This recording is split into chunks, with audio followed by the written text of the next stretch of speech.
So really, the point of the workshop today is I'm not going to go into too much of the history of team-based learning and things, though I could talk TBL till the cows come home, but I'm keen to give you an opportunity to get your hands dirty with it really and experience a cycle. So the session plan for now is I'm just going to give you a little bit of context, then we're going to go through what's a team-based learning cycle. They're obviously artificially compressed for this session, and then we'll just have some questions and answers and sort of signposting at the end.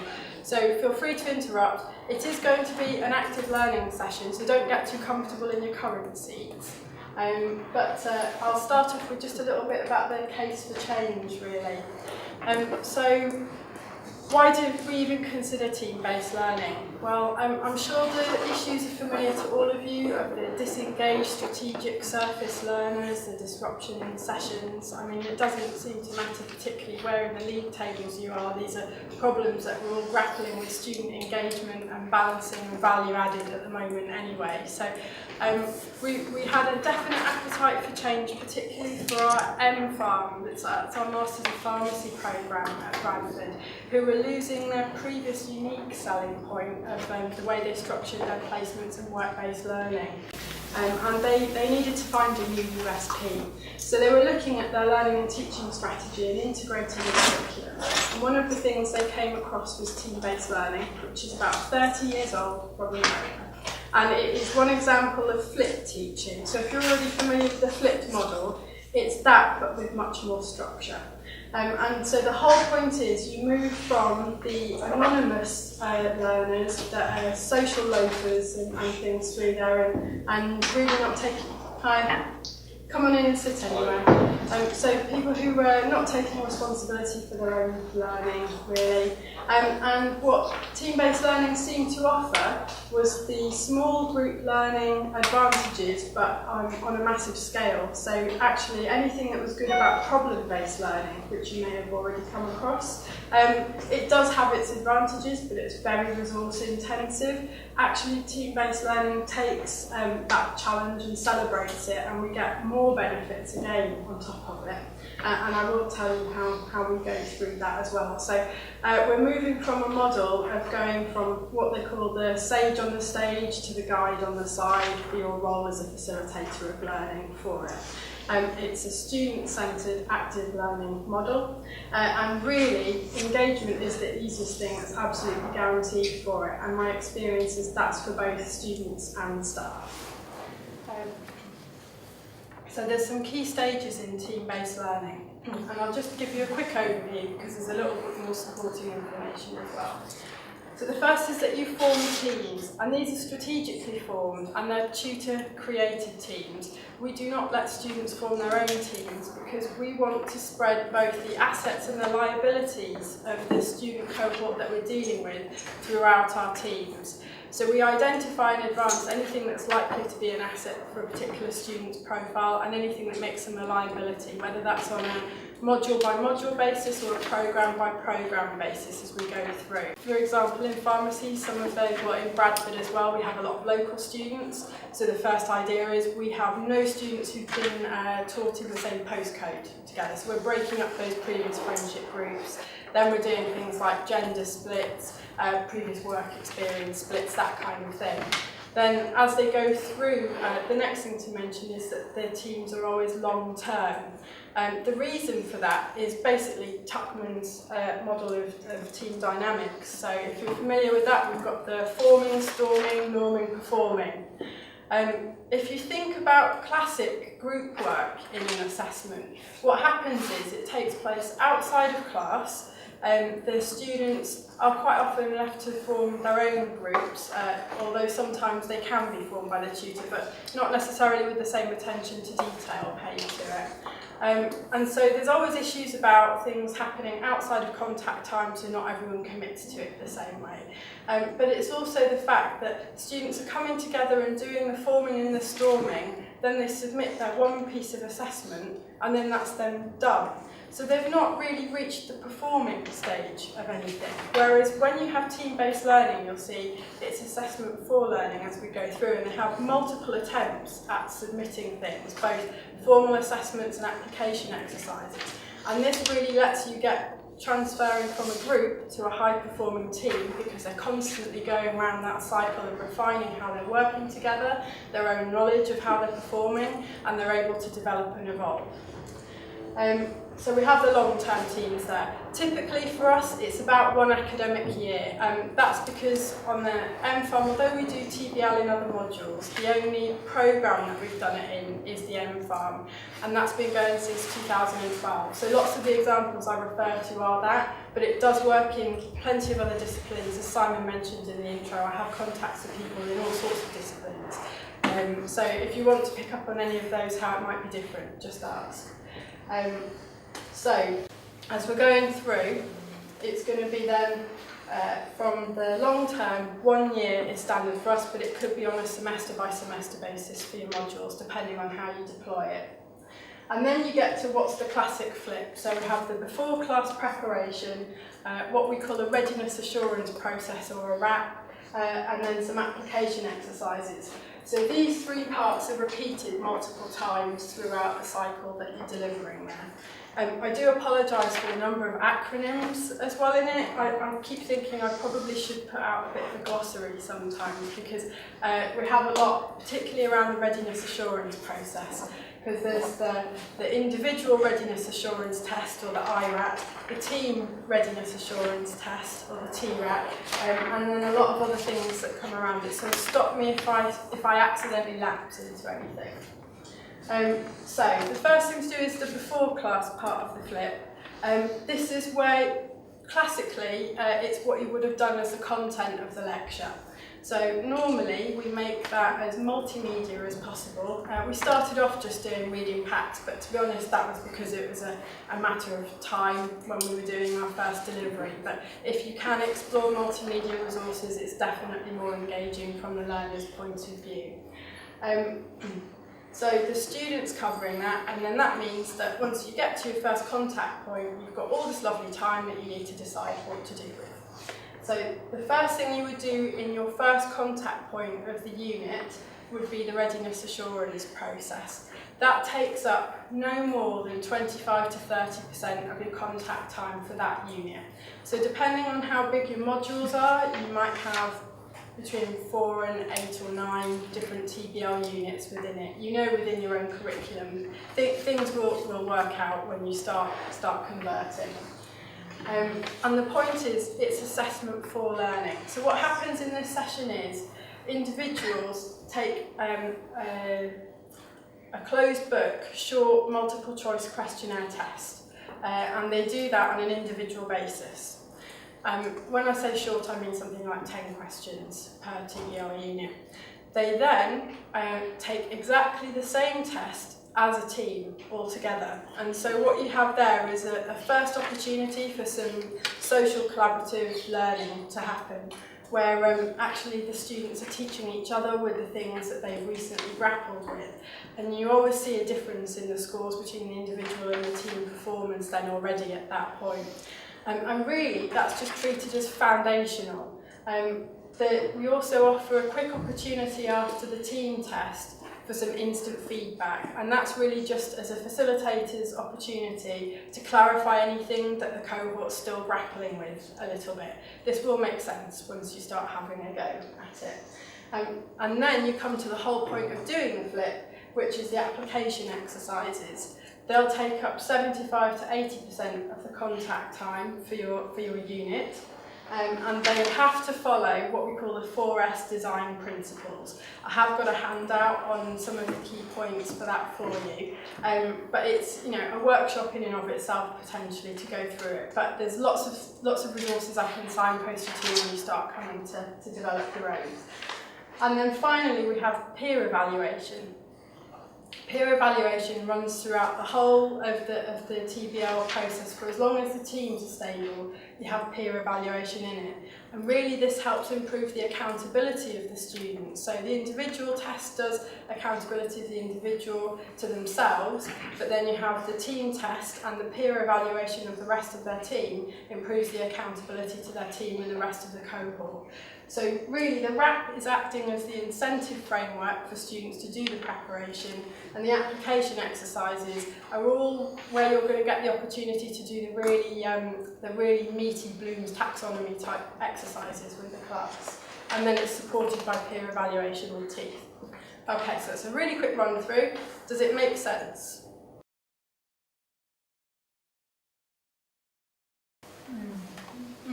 Okay, right. So what I'm going to do now is let that crystallise by giving you an opportunity to have a go. And like I said, I'm a doer. I'm not a reflector by nature. So I always want to get active, and I want to give you an opportunity to get your hands dirty. I apologise that today is quite paper heavy for the things that I am doing.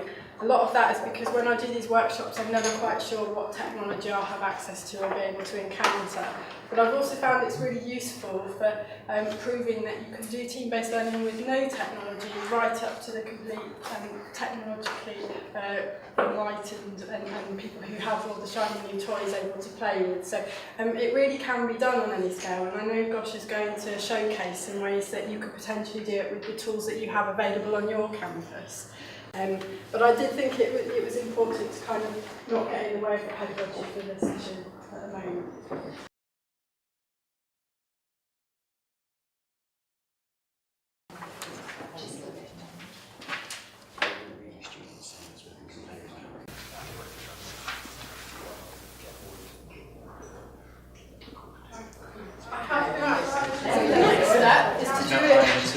On a team basis using these scratch cards, okay? So there's a few things to note about those. If someone can nominate themselves, we'll see how rich everyone is now, but depending on what coins they've got handy or whether they still use coins even.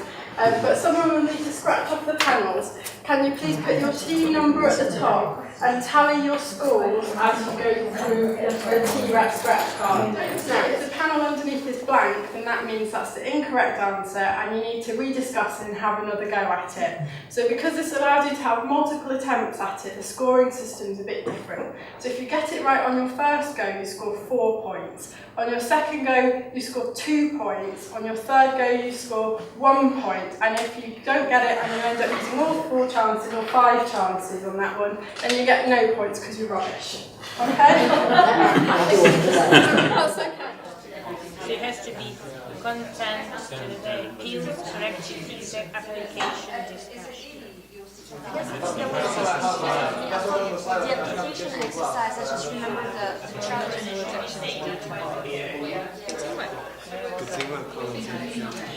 The thing I like best about TBL is any of the individual ingredients is a good intervention, I think, but the framework is all kind of self-regulating for it. So really the point of appeals is to allow people to feel like they're heard if there's something there, but mostly if a student's struggling with that area, in order to submit an appeal, they have to revisit exactly that same area. So that, normally people might just suck it up, but when they're motivated, they're going to go to exactly the point that's causing them the trouble and revisit it, which I think is quite powerful in and of itself. And the things that they're required to do to submit an appeal, very often then do the teaching that's still required from it. So either they find that the sources were correct and they've misremembered it, or they've revisited some of the learning.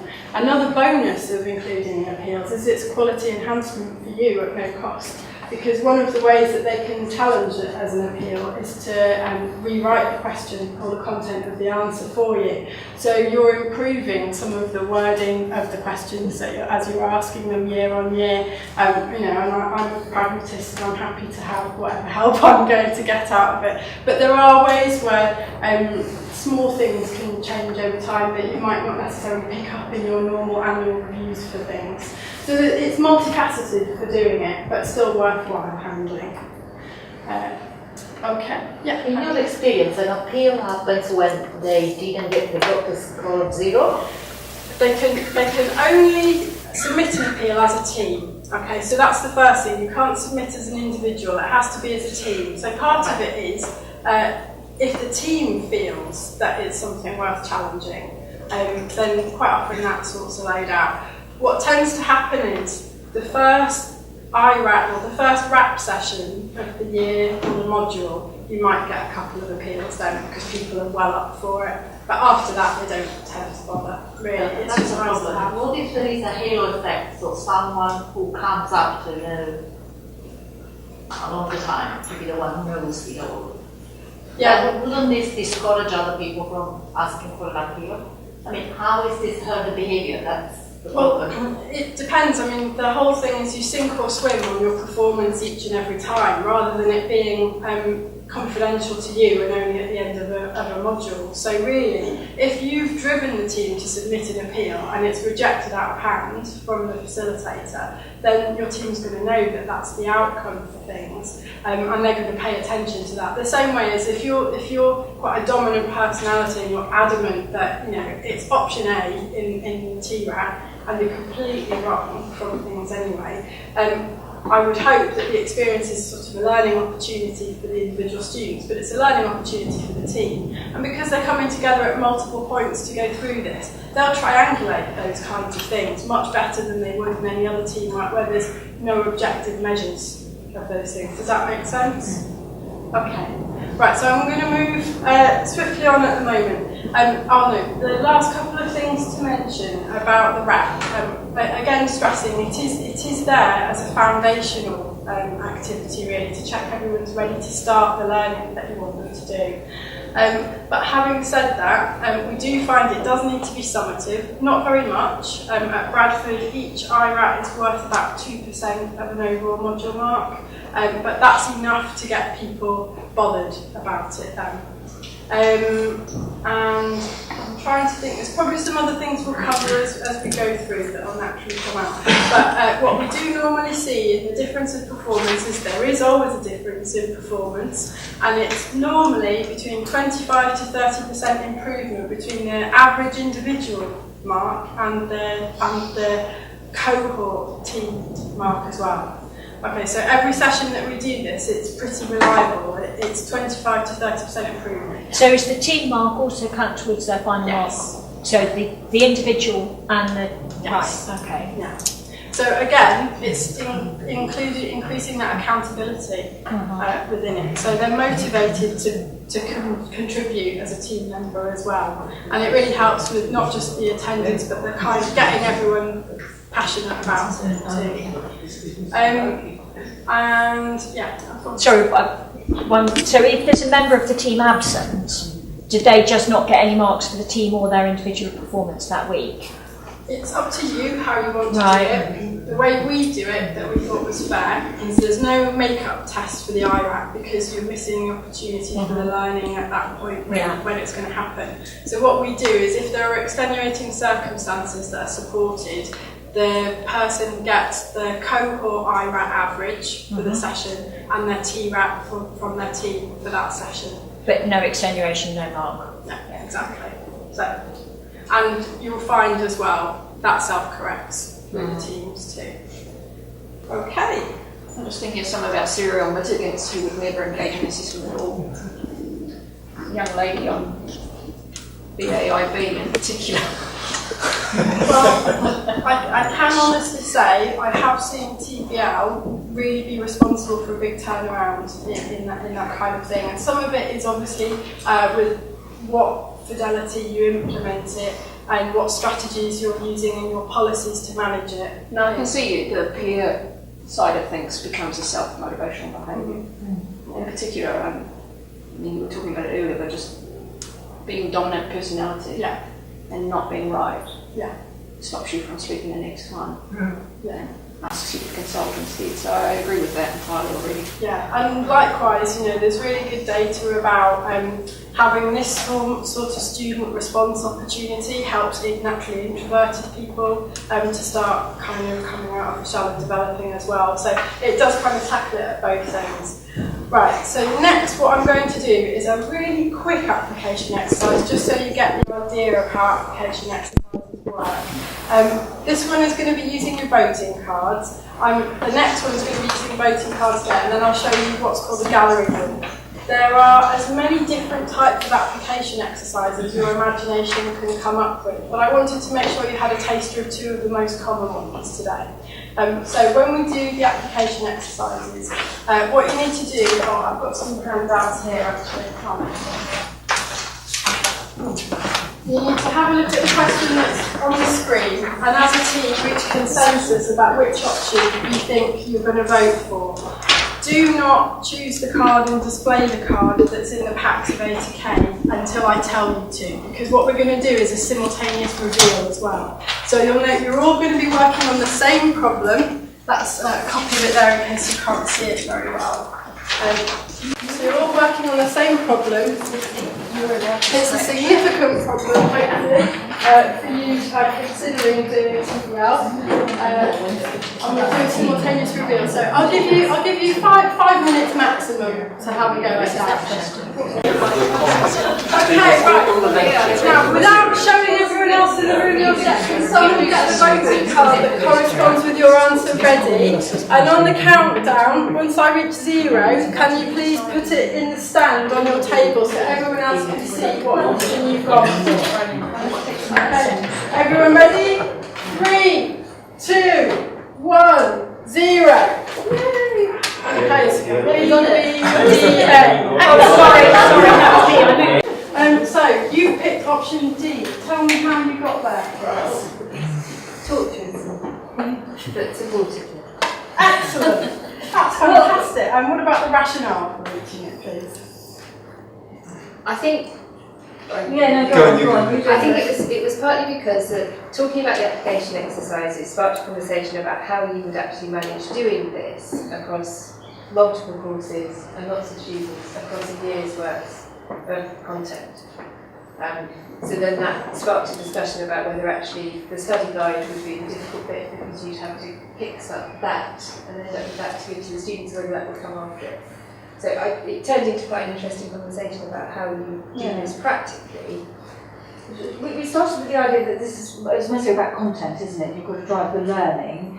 And the RAP questions are to help make sure that they've embedded the content, but the real learning comes from the applying that knowledge to something real. Point 1 off my list of things to cover. Thank you. So, Okay, go on. so we felt that application exercise was absolutely fundamental to get it designed right so that they could really develop their learning through application.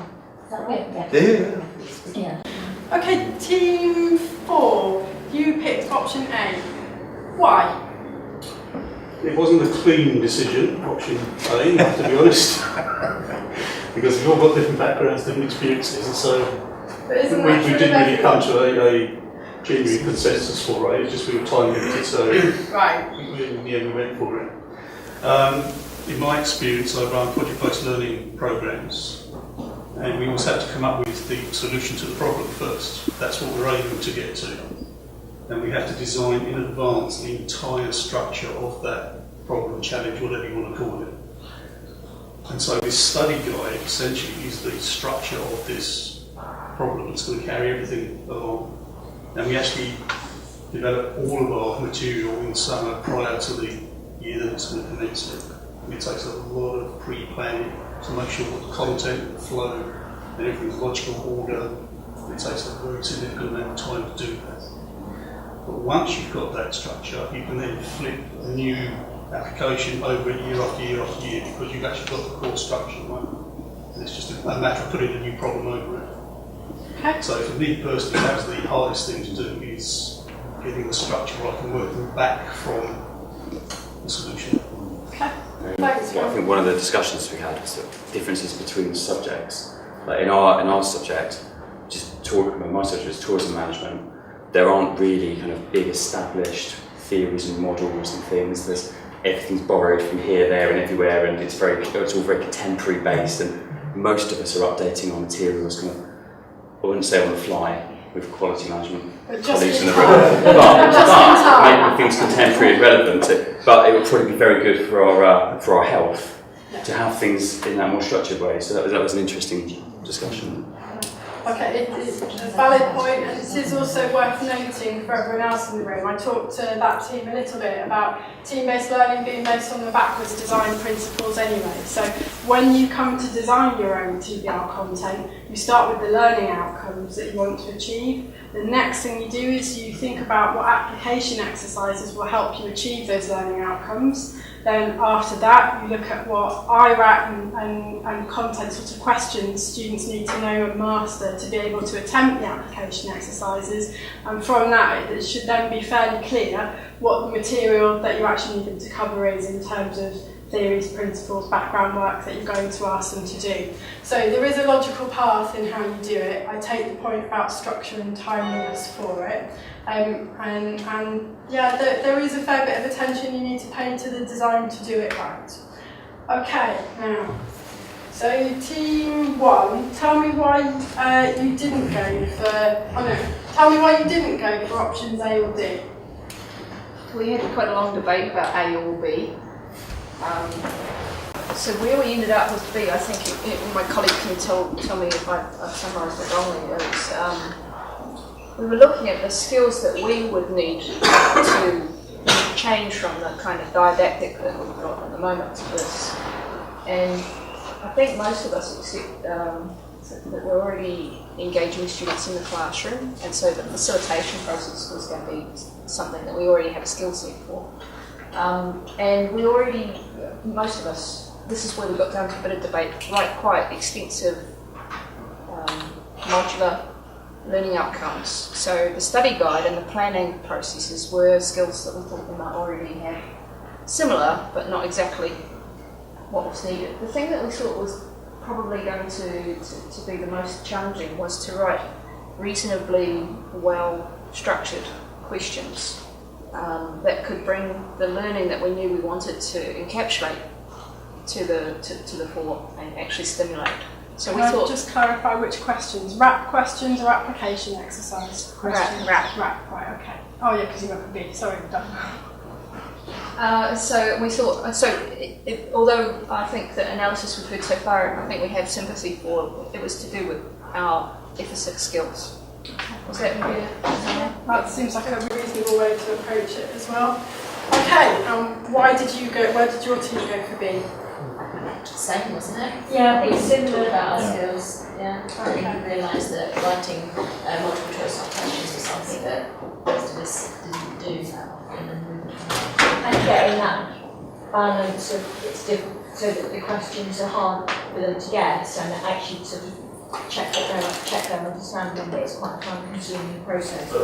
We talked a bit, didn't we, about giving feedback, and where you've got big teams, the consistency of the way you're going to be giving feedback, where lots of people are teaching, and also about facilitating the group exercises, because some colleagues aren't confident facilitating group work, and so we sort of, we went, but in the end we thought similar reasons that B was our. Okay, awesome, really good discussion you had there, so well done. I will tell you from our experience, we actually did this as a sort of little staff survey with the pharmacy academics, and we've done it at the end of each year of delivery. The first year, it was pretty much neck and neck between writing the application exercises and facilitating the application exercises.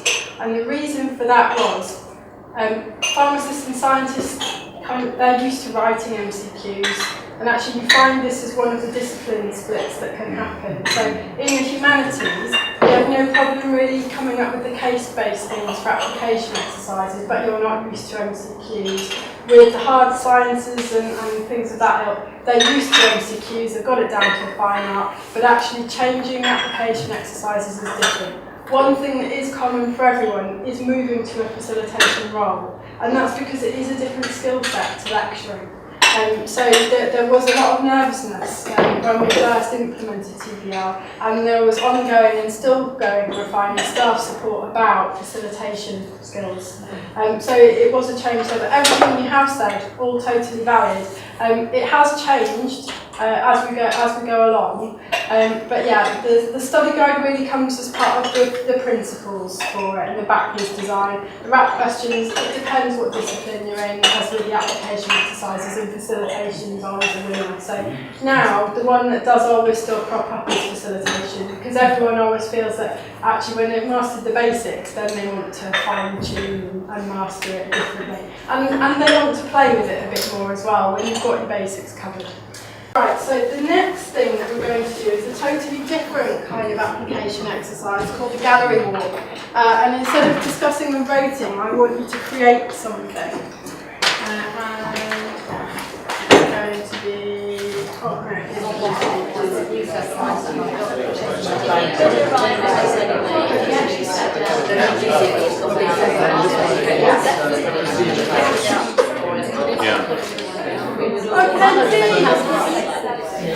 I ask you now to make sure that your team number is somewhere very obviously on your Ishikawa diagram, and then the simultaneous reveal to go posted on the display board.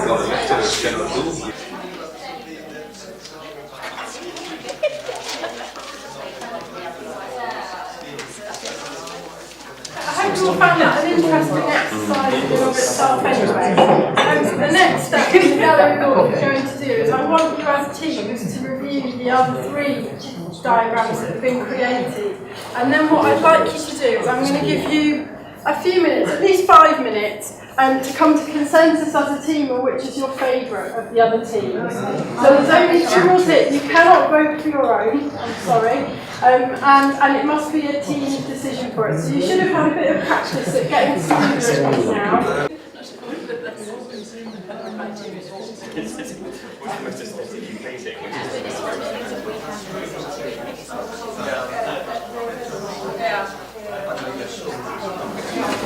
Okay, so take someone from team 1. Before you talk us through how you reached your decision, which I know is a little bit different to how everyone else may have reached theirs, were there any thoughts that struck you when you reviewed the other diagrams? Can we pass? No, sorry. I thought there was actually a lot of agreement. I didn't particularly see things on the other diagrams to sort of clarify it. It's just the same problem, and it's from a slightly different perspective.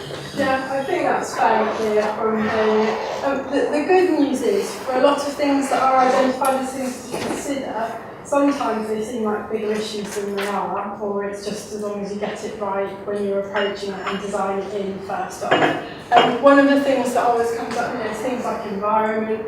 We're really lucky at Bradford in that our estates and facilities team have been really supportive, and we've actually got a couple of dedicated TBL rooms which are active learning and TEL-enabled, but you do not need that to make it work. It makes it a better experience. It fits with the strategy that we had as a university about wanting to go down sort of that active space environment and seeing how that would impact things. But we regularly do TBL with cohorts of 200, and we do it in all sorts of locations as well, because now we're actually a victim of our own success, and the TBL rooms are oversubscribed. So it's the proof of the pudding is that it will work in whatever format you're doing. So, and there are things that you can speak to about a lot of those, so it's right that the things are on there, but they're not necessarily insurmountable things. If you're looking at it and going, we're never going to be able to do it, these barriers are too high. So, where there's a will, there's a way for them. Rebecca, sorry to interrupt you, but I can see a lot of scepticism because at the moment we can't even get enough space for tutorials. Right. And so I think a lot of us are thinking that this is actually, at the moment, is a very high barrier. And it's something that we need to have an active discussion Can you about. imagine if we decided, even on a few courses, not to have lectures and have 2.5 hours of TBL instead? Yeah. Where would we find the room? So we can't. We've been talking about the fact Well, in the lecture theatre. that's what we were talking about, is you could scaffold lectures. You can use the tutorial space to do additional work. Yeah. And in particular, we think that would work with the economics subjects. But I think if we were thinking about a space like this, everyone knows that although we've used this space for today, we can't have students in here. No, it wouldn't be big enough, because actually the more the merrier with TBL. Like the application, what we do actually is to clarify a little bit, because the TBL rooms are so oversubscribed. The first thing we do is we took the wrap sessions out of the TBL rooms, because you don't need that for the wrap. really. So they're just in lecture rooms and they're spaced out. So they're in bigger lecture rooms than we need for the size of the cohort doing it, so we can spread them out in there. And then the application exercises, we look at whether they need the technology or not. If they don't, it's in a step lecture room. Larry Michelson, the person who invented team-based learning, has been doing it for 30 years with no technology and in terrible, terrible rooms. It has been stress tested, I guarantee it. Like I say, it's one of those things that it's a nice to have, but if that's the barrier to you just starting, I would say just give it a go where you are now.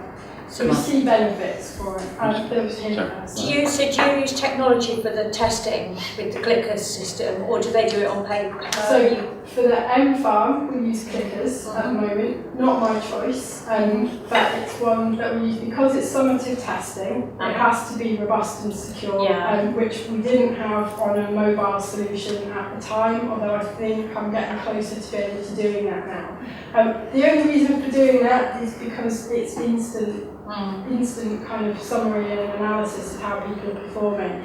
There's ones that are popular in the States called these Scantron things that people use. You can get apps to mark T-rats using your iPhone and things as well. There's all sorts of ways people do it. The one that I'm closer to doing now, I think I might sort of give you a bit of an example of, is using your VLE paired with, we've got a secure browser that we've just got at Bradford, which means we can potentially do more pop-up testing using bring your own device models.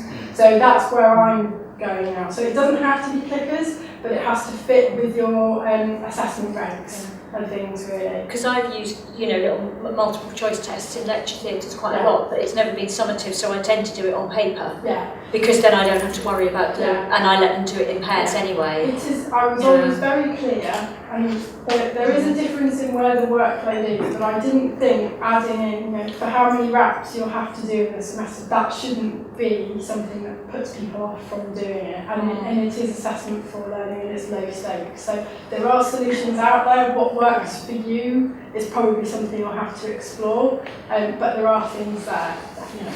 Can I suggest? I will just try and. Did you have? Well, I was just going to ask another kind of institutional question. I think. Yeah. At what level was this championed at Bradford? Because I think with the right level of buy-in, it's the kind of thing where doors will open. Yeah. Maybe. Yes, that's definitely been our experience, because at Bradford it's been more of a grassroots campaign and it is ongoing.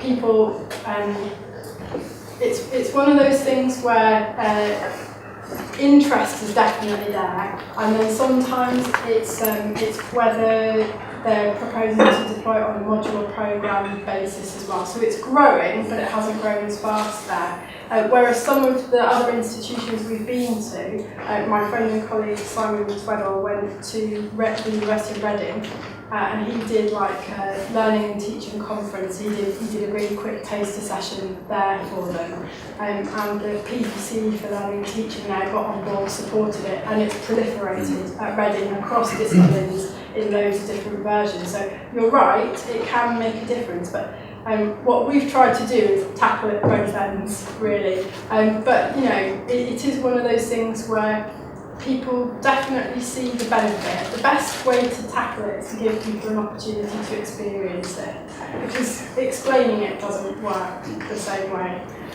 You need the visceral thrill of the whoops and jeers and the T-rap to understand it. When our Estates and Facilities team were looking at adding the second and the third team-based learning classrooms, one of the things I put into the spec was we needed more soundproofing, because it gets loud. And they're not used to that for assessment, for the rooms that were suitable there. So there are pockets of support that we've had, things that it's a work in progress. One of the things we've come a cropper on, I don't mind admitting, has been our breaches of assessment regs. Because actually it's triggered all sorts of questions and opened cans of worms for the way that we're doing things, that it was very much a computer says no attitude from some of our other colleagues in a different office. So, there are challenges there, but it is growing, and it is really positive, and it's growing across the UK and in Europe as well. Okay. Do you have a quick question as well? Sorry. I've used Socrative which is possible to do it individually and in teams. And I created a team, a challenge about memes, economic news. And it becomes really lively and shouting and so forth.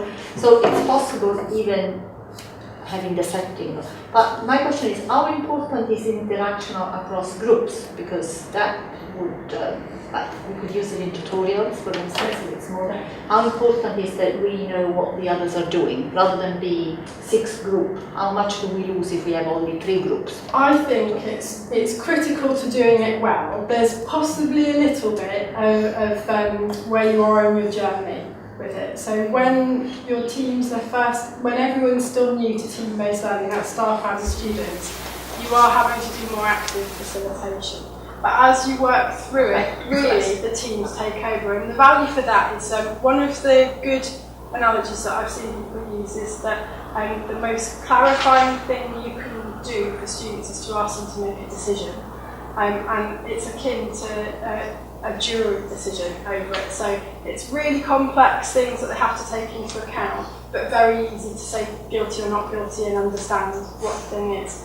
And then what you do is you consider that in your session you may have 12, 18, 36 juries all saying guilty or not guilty.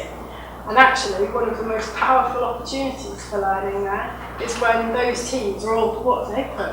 How on earth did they get not guilty out of that? And they are very interested. And when you get to it then and people are into the whole ethos of TBL anyway, they will be challenging each other, and my job then is to step back and let that happen. That for me is when the magic is. So I would say it's crucial to get to that point, but I wouldn't expect everyone to get there straight away. Does that make sense, everyone? Okay, right, so really quickly, can Team 2 tell me why they chose Team 1, please?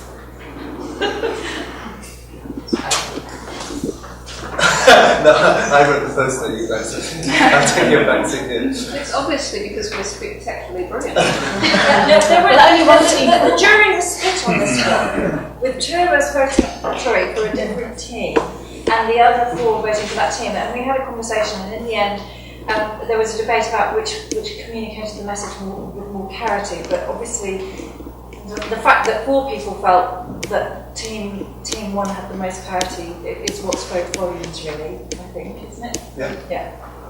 Okay, thank you. And Team 3, talk us through your decision, please. So you voted for Team 2. I think the main reason was that we couldn't vote for our own posters, so we had to Karen, I think you can explain now the real reason.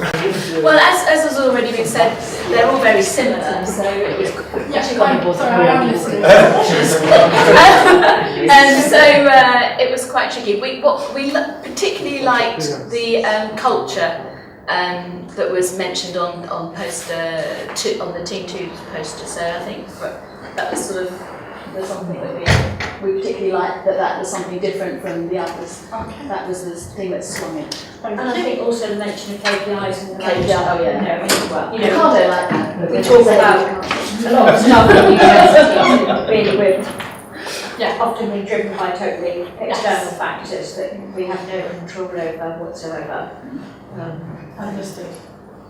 You know, how as in law we have 2-hour lectures, and that used to be a problem because of timetabling. Now it's not a problem because our staff, our teaching time is good because we have lots of teaching hours on our courses, but it's very cost effective because it's a lecture. So, you know, that's something that's disappeared from when I was first here, we had to get rid of our 2-hour lectures and fought to keep them. Now they're good. It's funny the parallels, but I will say workload modelling, definitely, whatever labels you put on things, they're worthy of consideration around that. Okay, Team 4, you also chose Team 3, didn't you? Was that clear cut? Was that difficult? No, not really. Again, they're all very similar, so there's a common theme running all 3. I think personally why I liked Team 3 was the difficult to get the interaction part. It depends on what you mean by a lecture and the environment, but some of the lectures I've observed are very just talk. There's no real interaction at all. And in that instance, you might as well just tape it or write it down. There's no real point for the lecture. Whereas other lectures I've seen, even in a sort of tiered environment, the lecturers are very good at engaging the students and getting interaction. Yeah. But I liked the fact that, in the traditional sort of lecture, there's not always that opportunity to get the interaction with the students. And I hate tiered lecture theory just because I can't physically get to students.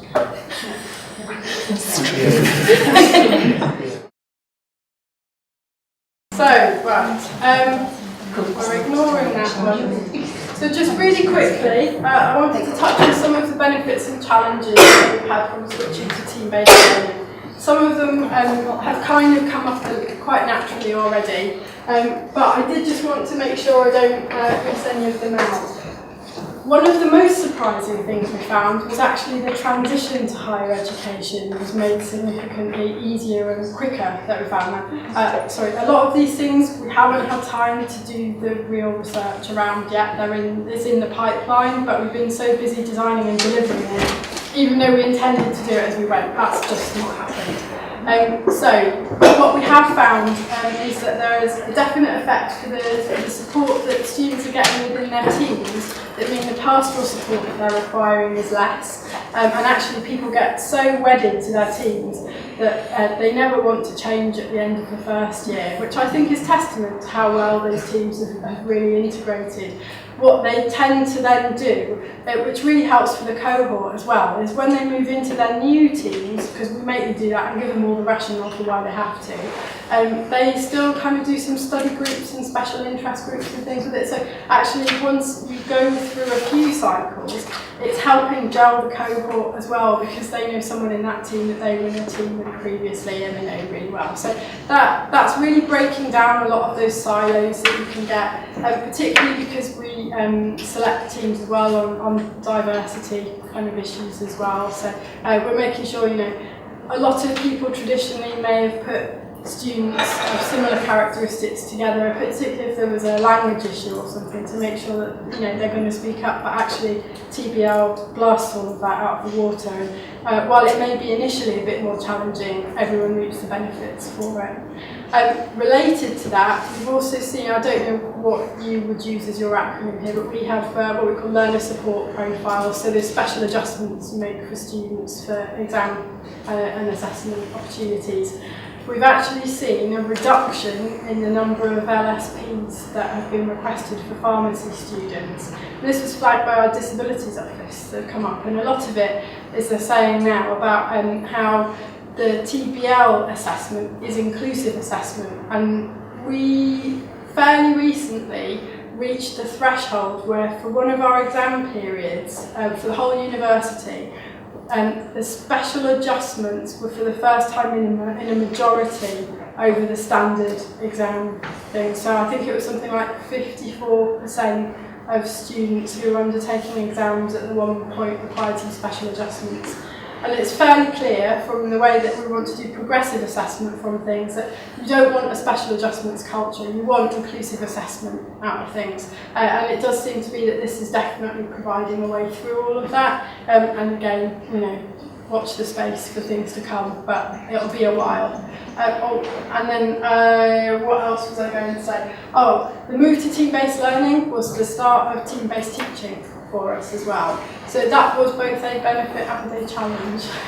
Because what we've had so far was individuals just doing their own thing with the freedom within their modules, and it's not that you don't have that, but actually it's all about integrating within the team and the things that you're doing. So when we moved to team-based learning, we found that we naturally made some big strides towards team-based teaching, which really has been, I would say, overall a benefit, but had a couple of bumps in the journey to get there. And then finally, just to mention, when you flip the teaching, you flip the workload. So it's actually one of the things that you do need to protect the workload modelling and understand that as you change over, it's something to consciously keep in mind. Right, I have now really gone quite far over. So these are just a couple of comments that we did from, the first one, 100% never going back, is from staff, is from a member of staff at Bradford. The other two, the middle one is a student and the bottom one is another member of staff. And I thought, just in case you think that was something special about Bradford, these are some quotes from colleague and student at Henley Business School. So there's someone who's a programme area director. Yeah, I have forgiven him for the sports reference now, just because it is positive. But again, I'll circulate the link to the Prezi and you can read them for yourself. So it is being borne out. It is worth the effort to do. Right, so very, very final things, sorry. That we will be doing the 3rd annual European Team-Based Conference at Bradford over the summer. We haven't pinned down a date yet, but based on the model that we did last year, it's likely to have routes for both new to TBL and more experienced practitioners, and some interesting things to hear about what other people have been up to. So if you are available, do come along. I can pretty much guarantee you'll have fun there as well. One of the things I would recommend doing is joining the Team-Based Learning Collaborative. That's something you can join as either an individual or an institution. You can get institutional membership. I think they still offer that. But once you're a member, well, you can look at the site anyway and get some introductory resources for all these things. But there are also sort of things you can unlock as a member as well. And the 2 books I would recommend, so the first is Team-Based Learning, the Transformative Use of Small Groups for Next Step Teaching or something. That's the original book by Larry Michelson, who invented it. There are versions of that for the humanities and health professions and things, so there's variations on a theme. And Getting Started with Team-Based Learning is a very recent publication by one of the other TBL veterans based in Canada, and I will support those as well. So, I am conscious, I lied about how badly I was going to overrun now, so thank you very much for your patience. It might be better if you have any other questions to grab me after the session, because I know there's another segment still to come. Is that okay? So, thank you very much for your participation and your energy. I hope you enjoyed the session.